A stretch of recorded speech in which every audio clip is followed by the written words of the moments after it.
I intentionally set up only this today because this is oftentimes all I use. It's like, am I allowed to not have a crash cymbal? When my ride is washy enough so I can get a crash sound out of it, I think I am. In the sense that when I play the gig with this, when I show up to the gig with only this, dude looks at me kind of like, you know who Mick Sterling is? He's a bar band guy from around here. I played with Mick Sterling, sat in with his band like a few months ago, and showed up with this. And he didn't like, I'd played with him once before, so I think he trusted me, but he kind of mocked it in a way. Like he was kind of like, big drum set tonight, thanks for treating my gig well, or what, you know. and I was like, don't worry, man. Actually, for those of you who have seen my blog, I have this set of drums that glow because they got lights on the inside of it. Those are the drums. I was like, don't worry. I plug them in, they're glowing. You know? And he's like, all right. So anyway, he gave me a little grief about not showing up with anything besides kick snare, hats, 2 toms, and a ride. And then at the end of the gig, he was even like happy because he was like, wow, I didn't notice that you were missing anything, right? Okay, I'm not trying to brag about myself. I'm just saying that's what I want to have happen. I want people to just hear me play drums, play music with them, and not like add in all this extra stuff. I've found that when I have a China cymbal or a splash cymbal or an extra snare drum, I use them when I shouldn't because they're there. Right? It's even just like, oh, I haven't hit you in a while.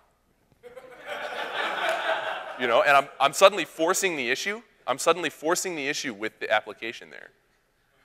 Right?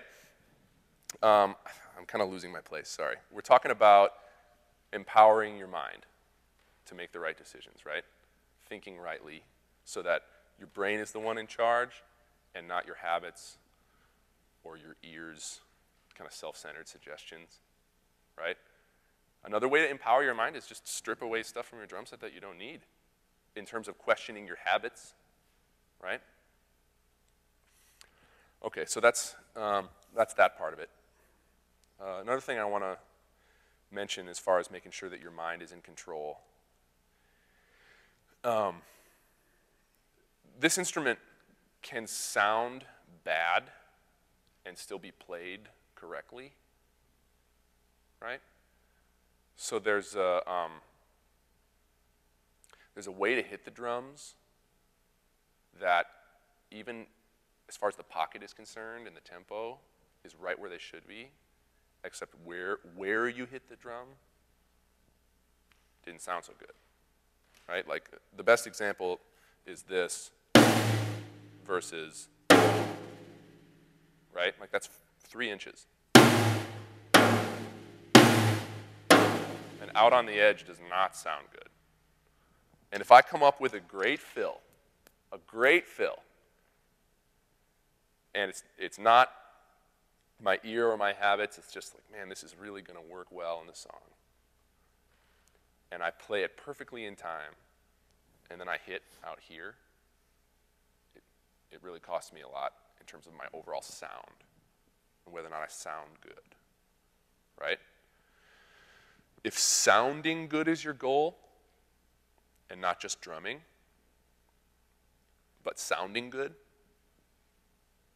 a lot of that stuff is going to start suggesting itself to you, right? You're going to hit it and you're like, that didn't sound good. If you're looking for that, if you're looking to sound good, if your radar is there, do I sound good right now? As in like the tone of the instrument? The hi-hats are, I'm going to use these just because. The hi-hats are not the top of the dynamic spectrum when you're playing a groove. It doesn't sound good regardless of how in the pocket or on the click I am, right? It sounds way better because these aren't supposed to be the loudest thing. But if you're a right-handed drummer, this is probably your most powerful limb. And you're sitting there like really, you know, things are getting rocking, and pretty soon you're just like, punishing everyone. You know? I'm going to make you wish this song was over. And it's not my intention while I'm playing. I'm just trying to rock. But I've stopped asking myself if I sound good. And I'm manifesting just physically what I want to communicate with sound, as if my muscles are what make you appreciate what I'm doing. You know? Just swinging. Okay. The one that I wanted to say before that, I kind of lost my train there. You're thinking about questioning your habits. You're thinking about sounding good. You're thinking about your perspective, right? The difference between where you're sitting and where they're sitting. The last thing I want to say is that you got to think about serving the song. Serving, I'm not even going to say the song, I'm going to say the context, the moment. Serving the moment. As opposed to just accompanying the moment. All right? I can put on my headphones, turn on my iPod, and play along. Okay, I'm playing along. And the reason that a recording of me playing along with the iPod isn't in the actual mix of the song on the iPod is because that wouldn't help. That wouldn't serve that, right? Guys labor over, like in the studio, creating a record, guys labor over what elements are going to help the track. Both in mixing, volume-wise, right? And in just parts. Like, wow, we should really have the drummer not use his kick drum right here and just play. And then after a couple measures, bring the kick drum in. Like we should, you know, now in the moment, that decision for the drummer is kind of like, oh, I really want to play my kick drum though. And then the producer, who oftentimes has, in a recording session, the producer is the one that really has serving the song in mind, right? The drummer's like, I really want to play my kick drum right here. And the producer says, yeah, but it's really going to serve the song better if you don't. Okay? So, my point there is, again, like I mentioned before, drummer disease is what we're trying to eradicate, right? If in your mind serving the song is your goal, serving the moment, there's going to be plenty of times where you're going to realize that only this, like I mentioned before, right, is serving the song. That's serving the song to do that. Understanding, to flesh out what I mean by serving the song, I'm just going to say this.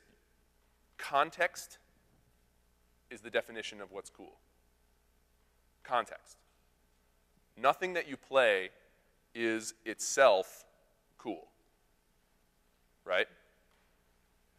In the same way that nothing that I tell you, no words that come out of my mouth are on their own communicative. Rather, it's the context, right?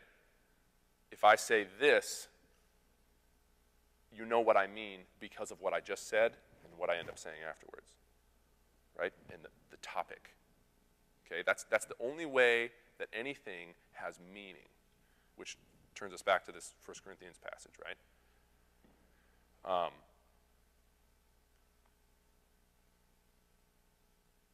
The fill that I heard Matt Chamberlain do on that recording, we've already identified that Matt Chamberlain's awesome, right? And here's this Wallflowers album and this first track that's a big hit on the radio, and I heard him do a fill there, and I really like that fill.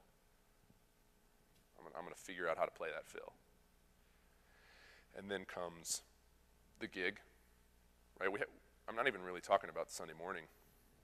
At this point, we'll get there. I'm just talking about just playing in general, right?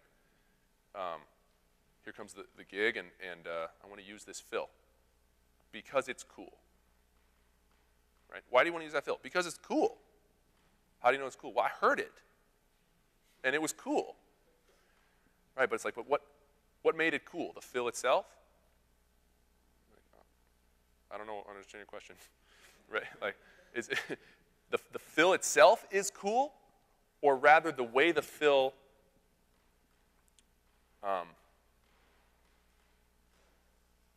functioned in the moment of everything else, right? Bass player was playing a whole note right then, not like driving eighths. Guitar player also playing just a strum, whole note, just resounding, sustaining, instead of this like picking line that has a delay pedal on it, right? Vocalist was out, not singing, in this context over here, in the Wallflowers moment, right?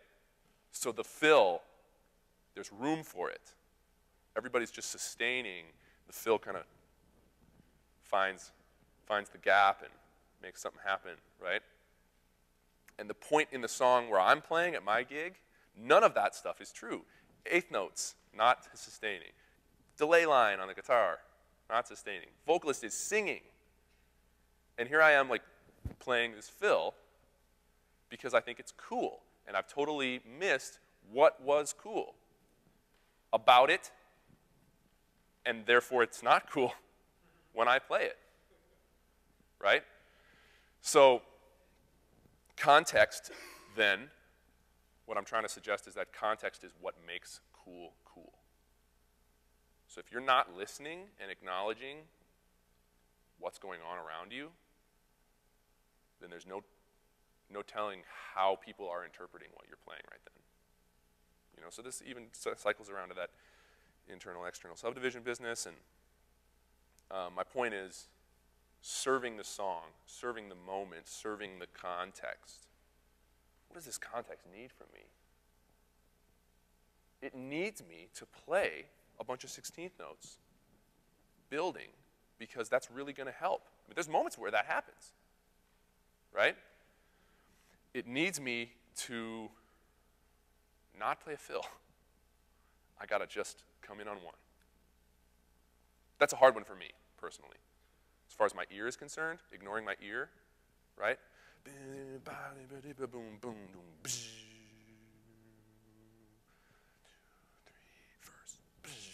Right? And that weight, the two measures, everyone's just sustaining, and the piano's just going, or whatever, right? And it's just 2 bars of nothing. And I so want to go, right? Just little 4 E and.